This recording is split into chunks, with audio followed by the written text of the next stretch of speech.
Bonjour, je m'appelle Fleuris Parra, je suis géochimiste à Géosciences Montpellier et je vais vous présenter mon élément préféré qui est le soufre. En général, quand on pense au soufre, on pense à l'odeur des œufs pourris ou alors aux allumettes. Mais moi, ce qui m'intéresse, c'est le soufre dans les volcans. Saviez-vous que le soufre est présent partout, sur la Terre et dans la Terre?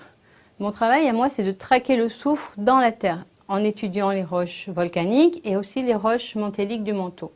On peut estimer jusqu'à 0,03% de soufre dans le manteau et 0,3% de soufre dans les magmas.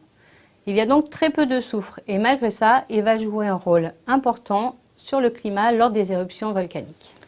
En effet, le soufre est présent dans le magma sous forme de bulles et il va être dégazé avec les cendres lors des éruptions volcaniques.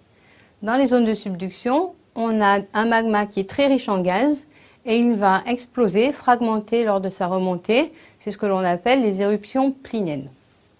Donc lors des éruptions pliniennes, on a la formation d'un énorme panache de gaz et de cendres qui va être propulsé jusqu'à 20 km dans la stratosphère.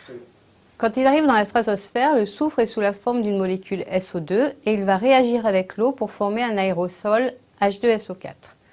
Cet aérosol va alors absorber et réfléchir les rayons du soleil et ça va induire une baisse de la température à la surface de la Terre.